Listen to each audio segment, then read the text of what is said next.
T'as les brutes. Lui mettre de la colle dans les cheveux. Elles n'avaient aucune idée qu'elle était une championne de combat. Maya. Dubois fixa son reflet dans le miroir des toilettes, ses doigts tremblants tandis qu'ils tracèrent les bords, irréguliers de ce qui restait de sa chevelure, autrefois magnifique. Des mèches entières étaient collées ensemble en une masse durcie, la superglue ayant séché pendant la nuit malgré ses tentatives désespérées de la laver. Des larmes montèrent dans ses yeux marron foncé, mais elle les retint. À 16 ans et seulement 2 mois après son arrivée au lycée Henri IV, Maya avait déjà appris que montrer de la faiblesse ne faisait qu'empirer les choses. Elle avait passé 3 heures aux urgences la nuit dernière, où une infirmière compatissante avait soigneusement coupé autant de cheveux abîmés que possible, laissant Maya avec une coupe courte, inégale et hachée qui faisait ressortir ses oreilles. Sa mère avait pleuré plus qu'elle, promettant de l'emmener dans un vrai salon de coiffure après les cours aujourd'hui pour réparer ce qui pouvait l'être. Peu importe à quoi je ressemble, pensa Maya, redressant ses épaules. Aujourd'hui, tout change. Maya n'était pas n'importe quelle nouvelle élève. Avant de déménager dans ce cauchemar de banlieue à cause de la mutation de son père, elle avait passé les 8 dernières années à s'entraîner au Muay Thai et au Jiu-Jitsu brésilien. À 14 ans, elle était devenue championne de France junior dans sa catégorie de poids. À 15 ans, elle avait représenté le pays en compétition internationale. Le combat était dans son sang. Son père était un ancien combattant professionnel devenu entraîneur et sa mère une instructrice d'autodéfense. Mais quand ils avaient déménagé au lycée Henri IV, ses parents lui avaient demandé de faire profil bas, d'essayer d'être juste une adolescente normale pour une fois. Pas de combat, sauf si c'est absolument nécessaire, avait dit son père. Donne-toi le temps de te faire des amis sans que ta réputation de combattante ne te précède. Alors elle avait caché cette partie d'elle-même, s'habillant de vêtements amples qui dissimulèrent sa carrure athlétique, évitant les cours de sport avec un certificat médical pour une fausse blessure au genou et serrant les dents quand Ambre Leclerc et sa bande avaient commencé à la prendre pour cible dès le premier jour. Maya enfila un bonnet sur ses cheveux massacrés et prit une profonde inspiration. L'incident de la colle hier avait été la goutte d'eau. Ambre et ses 2 acolytes, Chloé Martin et Manon Petit, s'étaient faufilés derrière elle à la cantine et avaient vidé une bouteille entière de superglue industrielle sur sa tête, pendant que tout le monde regardait et riait. Personne ne l'avait prévenu, personne ne l'avait aidé. Et M. Dubois, le professeur de surveillance à la cantine, lui avait simplement dit d'aller vous nettoyer, sans même une réprimande pour les coupables. Absolument nécessaire, décida-t-elle, se souvenant des mots de son père. Ça compte. Le lycée Henri IV s'étendait sur plusieurs hectares de terrain méticuleusement entretenus, ses bâtiments en briques rouges et ses pelouses impeccables projetant une image d'excellence académique et d'harmonie sociale qui ne pouvait être plus éloignée de la réalité. Pour Maya, le lycée était devenu un champ de bataille où elle naviguait dans les couloirs comme des champs de mines et dans les salles de classe comme territoire ennemi. Les chuchotements commencèrent dès qu'elle franchit les portes d'entrée. « Oh, mon Dieu, regardez ses cheveux. Bien fait pour elle de croire qu'elle pouvait s'asseoir à cette table. Je parie qu'elle va changer de lycée maintenant. » Maya garda les yeux devant elle, ignorant les regards et les commentaires. Elle se dirigea droit vers son casier, où elle échangea rapidement des livres pour ses cours du matin. Tandis qu'elle fermait la porte métallique, elle sentit une présence derrière elle. « Jolie coupe, Maya la moche. » La voix d'Ambre dégoulinait de fausse douceur. « Je trouve que le look concierge te va très bien. » Maya se tourna lentement. Ambre Leclerc se tenait avec une posture parfaite, ses longs cheveux blonds cascadant sur les épaules de sa veste de marque. Derrière elle, Chloé et Manon la flanquaient comme des gardes loyales, leur ricanement assorti parfaitement répété. « Rien à dire ?» Ambre pencha la tête. « Tu as perdu ta langue ? Ou peut-être que c'est la colle ?» Les 3 filles éclatèrent de rire, attirant l'attention d'autres élèves qui se rassemblèrent pour regarder le spectacle. Maya se contenta de les fixer, son visage sans expression. « Pas ici, pas maintenant. Patience. Qu'est-ce qui ne va pas chez toi? Tu es complètement débile ou quoi ?» Ambre s'approcha, sa voix tombant en un sifflement. « Personne ne veut de toi ici. Retourne d'où tu viens. » Maya était née à Paris, mais elle avait cessé de corriger cette idée fausse particulière depuis longtemps. Au lieu de cela, elle remit son sac à dos sur l'épaule et s'apprêtait à contourner le trio. Ambre n'avait pas fini. Elle tendit le pied, faisant trébucher Maya. Seules des années d'entraînement l'empêchèrent de tomber à plat ventre. Au lieu de cela, elle se rattrapa avec la grâce de quelqu'un ayant une conscience corporelle exceptionnelle. « Oups !» dit Ambre, provoquant plus de rire de la part du public grandissant. Maya continua de marcher, son cœur battant non pas de peur mais de l'effort de retenue. Vous n'avez aucune idée à qui vous avez affaire, mais vous allez le découvrir. La matinée s'étira interminablement. En cours de français, quelqu'un avait gribouillé la fille à la colle sur son bureau avec un marqueur indélébile. En biologie, son partenaire de laboratoire refusa de travailler avec elle, disant au professeur « Je ne veux pas attraper », ce qui lui a fait perdre ses cheveux. À l'heure du déjeuner, Maya avait trébuché 2 fois de plus. Ses livres étaient tombés de ses mains une fois et elle avait enduré d'innombrables chuchotements et ricanements. Elle s'assit seule, au bout d'une table de la cantine, picorant un sandwich que sa mère avait préparé ce matin-là. Normalement, elle aurait choisi un coin isolé de la bibliothèque pour manger, mais aujourd'hui, elle voulait être vue, avait besoin d'être là où elle la trouverait.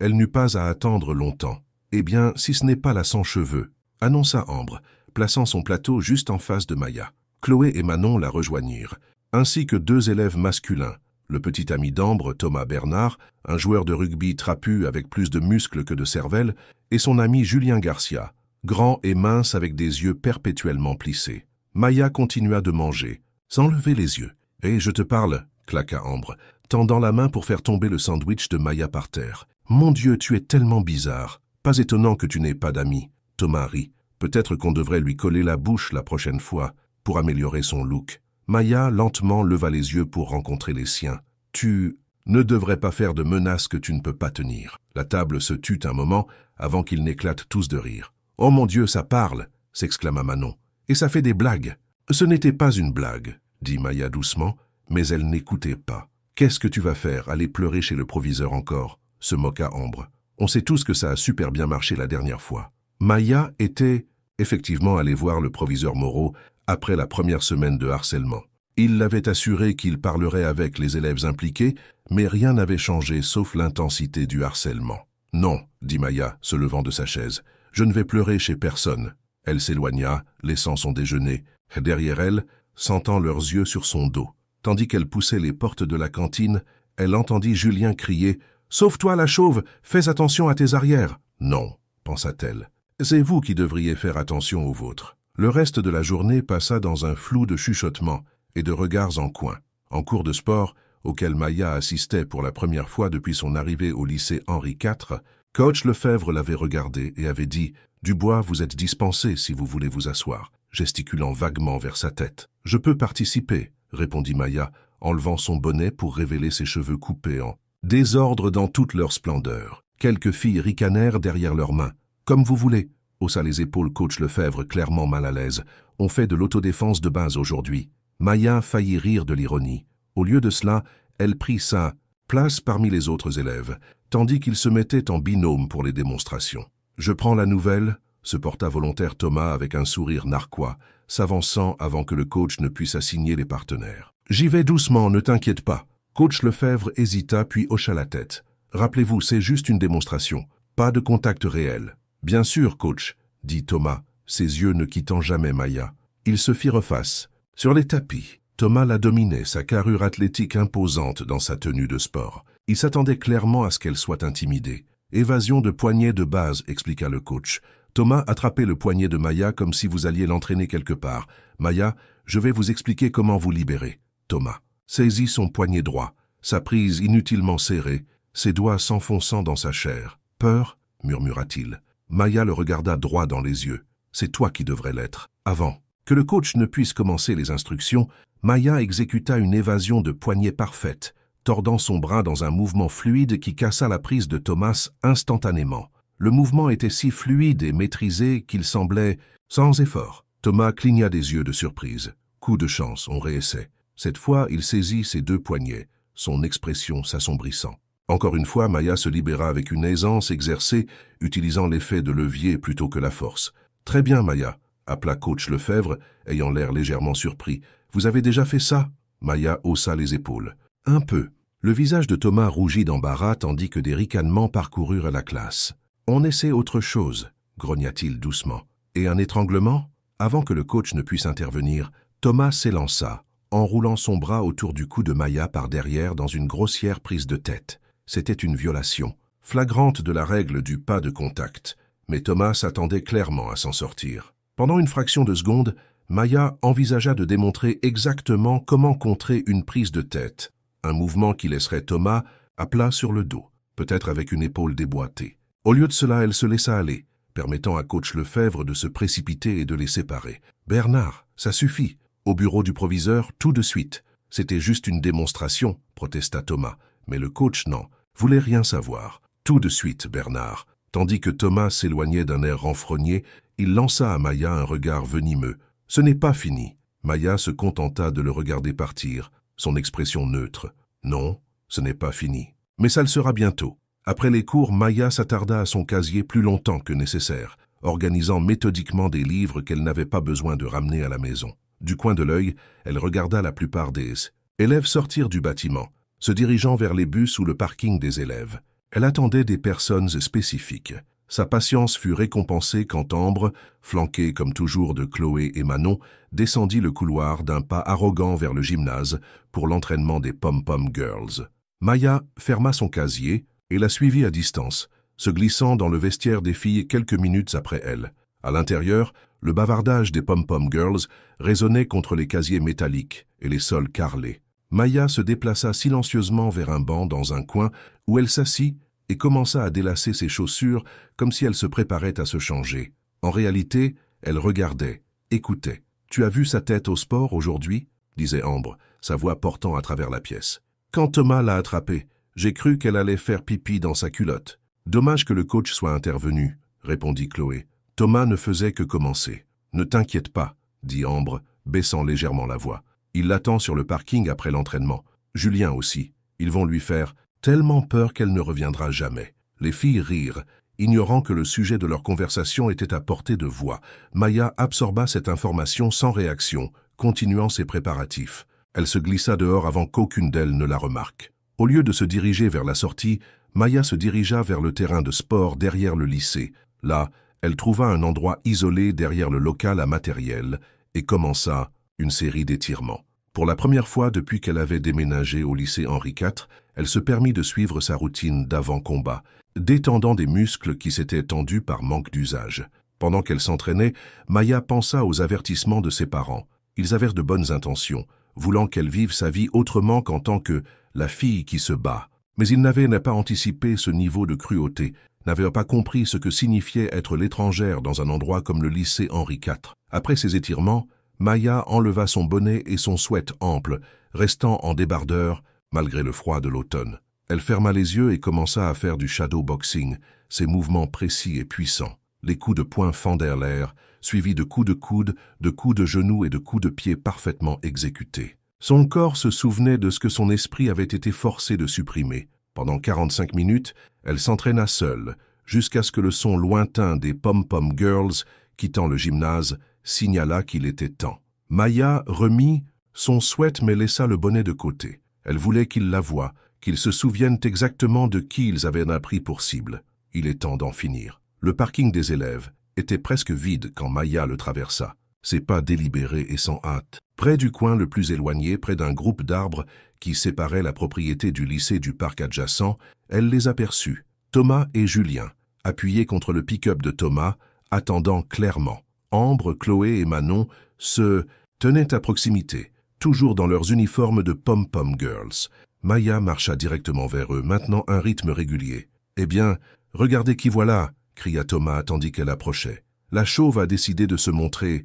Après tout, on pensait que tu avais couru chez maman, » ajouta Julien avec un ricanement. Maya s'arrêta à environ 3 mètres du groupe, posant son sac à dos par terre à côté d'elle. « Je voulais vous donner une chance, » dit-elle calmement. « Une chance de quoi ?» rit Ambre, jetant ses cheveux parfaits sur une épaule. « De vous excuser, de promettre de me laisser tranquille à partir de maintenant. » Le groupe échangea des regards avant d'éclater de rire. « Tu es sérieuse là ?»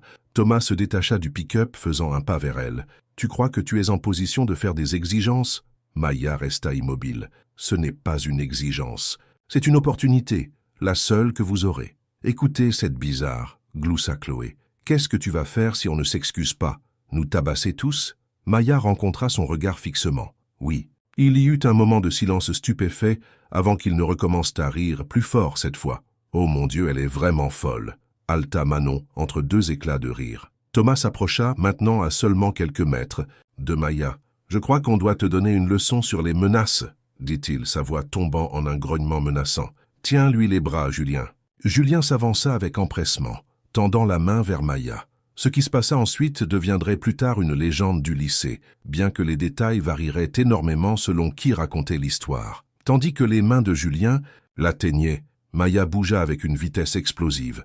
Elle esquiva sa prise et délivra un coup de coude éclair à son plexus solaire. Julien se plia en deux, haletant pour respirer, ses yeux écarquillés de choc. Avant qu'il ne puisse se remettre, Maya balaya ses jambes sous lui, l'envoyant s'écraser sur le bitume. « Qu'est-ce que… » commença Thomas.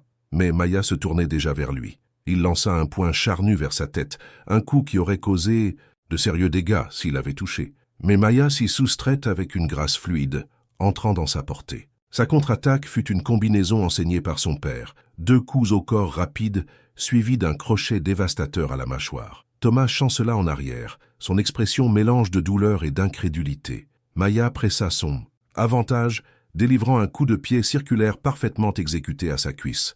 Sa jambe fléchit et il tomba sur un genou. « Reste à terre », avertit Maya, mais l'orgueil de Thomas ne le permit pas. Il s'élança, tentant de la plaquer au sol. Maya esquiva encore, utilisant son élan contre lui. Tandis qu'il trébuchait, elle attrapa son bras et exécuta une projection de judo de Manuel. Thomas frappa le bitume durement, l'air s'échappant, près de ses poumons dans un souffle audible. À présent, Julien avait retrouvé ses pieds et tournait prudemment. « Tu es morte, bizarre », cracha-t-il, bien que sa voix tremblât légèrement. Maya se tourna pour lui faire face, sa posture détendue mais prête. « Tu peux t'en aller », proposa-t-elle. « Ça n'a pas besoin de continuer. » Julien jeta un coup d'œil à Thomas, qui luttait pour se relever, puis de nouveau à Maya. Quelque chose dans ses yeux dut le convaincre qu'elle était sérieuse, car il fit un pas en arrière. « Ce n'est pas fini », marmonna-t-il, mais la menace sonnait creux même à ses propres oreilles.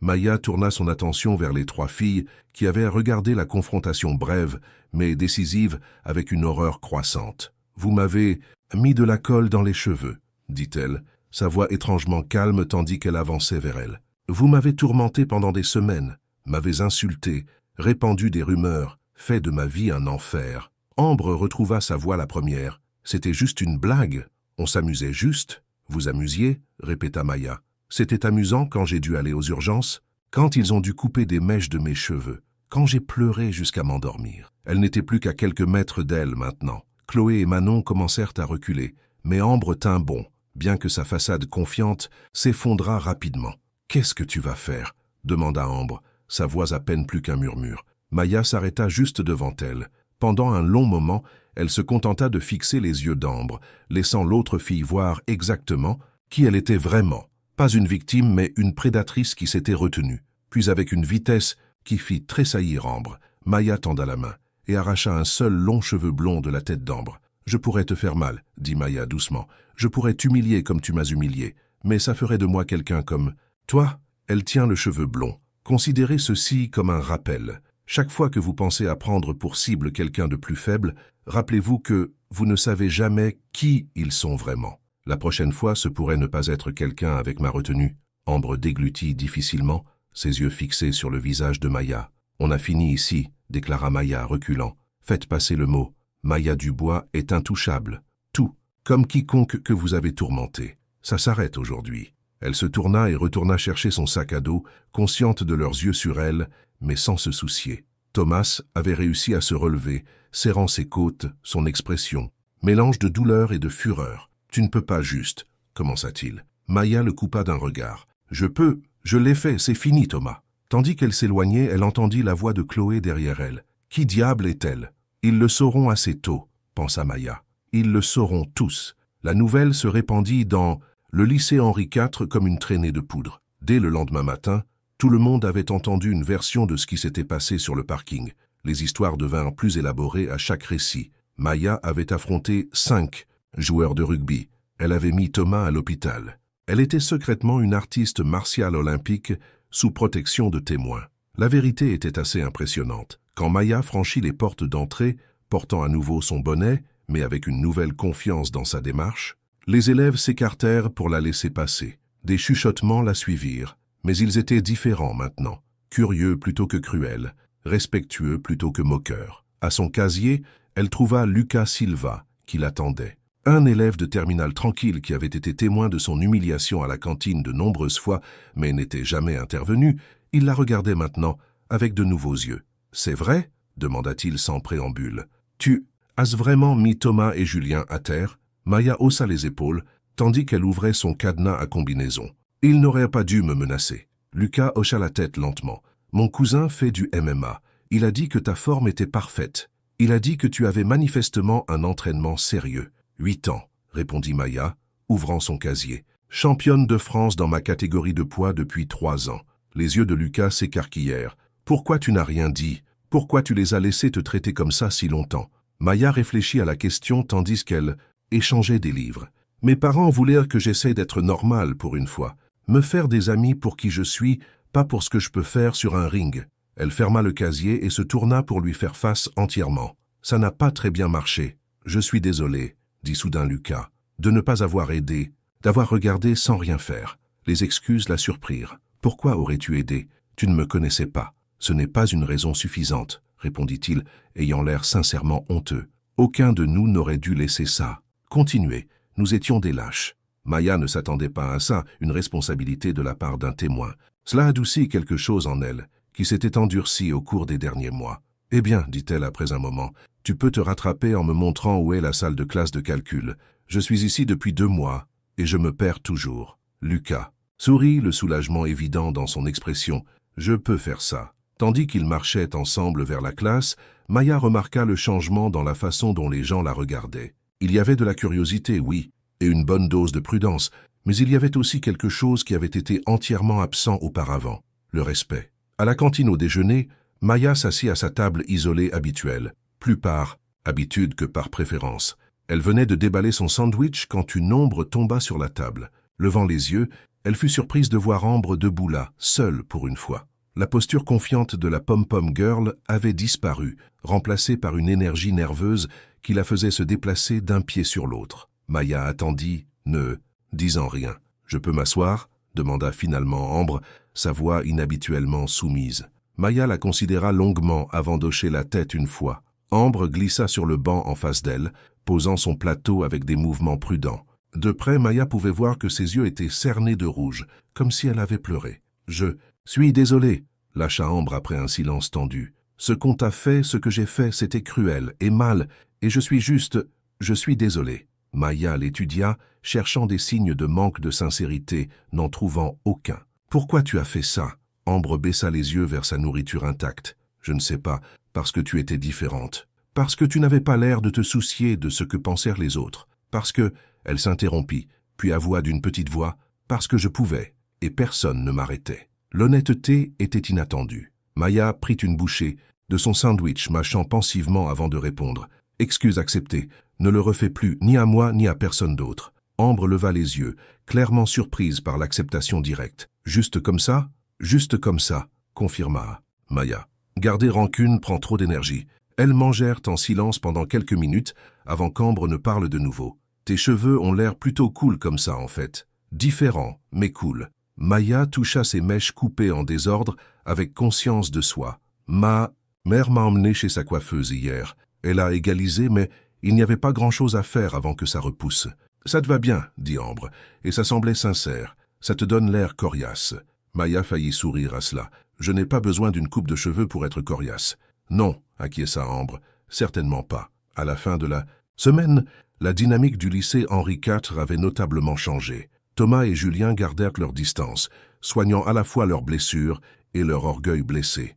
Chloé et Manon suivirent l'exemple d'Ambre, en offrant des excuses, bien que les leurs semblassent plus motivés par la peur que par un remords sincère. Plus significativement, d'autres élèves qui avaient auparavant été invisibles pour Maya la cherchait maintenant. Lucas la présenta à son groupe d'amis, qui l'accueillirent sans réserve. Une élève de seconde qui avait été prise pour cible par un groupe de garçons de terminale demanda à Maya des conseils d'autodéfense, ce qui conduisit à une leçon impromptue derrière le gymnase après les cours. Quand coach Lefebvre découvrit le passé de Maya dans les arts martiaux, elle lui demanda d'aider à démontrer des techniques en cours de sport. Même le proviseur Moreau, qui avait été si inefficace auparavant, hochait maintenant la tête respectueusement en la croisant dans le couloir. Les parents de Maya remarquèrent le changement en elle aussi. Un soir au dîner, son père posa sa fourchette et l'étudia à travers la table. « Tu as l'air différente, observa-t-il, plus toi-même à nouveau. » Maya rencontra son regard fixement. « Je suis moi-même à nouveau. »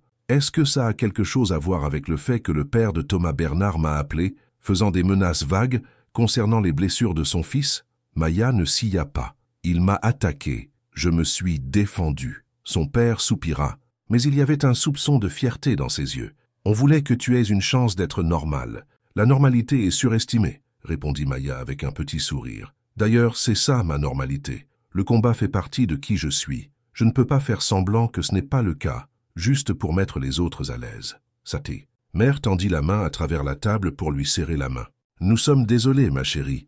Nous aurions dû te faire confiance pour trouver ton propre chemin. »« C'est bon, » les assura Maya. « J'ai fini par trouver. » Le lundi suivant, Maya entra au lycée Henri IV sans son bonnet pour la première fois depuis l'incident de la colle. Ses cheveux courts, maintenant coiffés intentionnellement plutôt que façonnés par nécessité, attirèrent des compliments plutôt que des moqueries. Dans son t-shirt ajusté et son jean, elle ne fit aucune tentative de cacher sa carrure athlétique. Tandis qu'elle se déplaçait dans les couloirs, elle aperçut un petit élève de seconde se faisant coincer par un élève plus grand près des fontaines à eau. Le garçon plus grand tendait la main vers le sac à dos de l'élève de seconde, un sourire laid sur son visage. Maya changea de direction, se dirigeant résolument vers la confrontation. Le futur agresseur la vit arriver et recula immédiatement, main levée en signe de reddition. « Je ne faisais rien », insista-t-il, avant de s'éloigner rapidement. L'élève de seconde la regarda avec des yeux écarquillés et reconnaissants. « Merci », dit-il, serrant son sac à dos contre sa poitrine. Maya hocha la tête, puis se surprit en ajoutant « Tu veux que je te montre comment te libérer d'une prise de poignet ?» Juste au cas où, le visage du garçon s'illumina. « Vraiment? Tu ferais ça ?»« Bien sûr, » dit Maya, réalisant qu'elle le pensait. « Retrouve-moi à la piste d'athlétisme après les cours. » Tandis qu'elle continuait vers sa classe, Maya réfléchit au voyage étrange de ces derniers mois. Elle avait essayé de cacher qui elle était, seulement pour découvrir qu'embrasser son vrai moi était la clé pour trouver sa place. L'attaque qui était censée la briser l'avait au lieu de se la libérer. Ses cheveux repousseraient. Le souvenir de ce qui s'était passé s'estomperait en légende du lycée. Mais la leçon qu'elle avait apprise et enseignée resterait. La vraie force ne venait pas de dominer les autres, mais d'avoir le courage d'être authentiquement soi-même, quelles qu'en soient les conséquences. À son casier, Maya aperçut son reflet dans le petit miroir qu'elle avait accroché à l'intérieur de la porte. Sa nouvelle coupe de cheveux encadrait des traits qui semblaient en quelque sorte plus forts, plus définis qu'auparavant. Elle ressemblait à une combattante, maintenant à l'intérieur comme à l'extérieur, et elle était d'accord avec ça,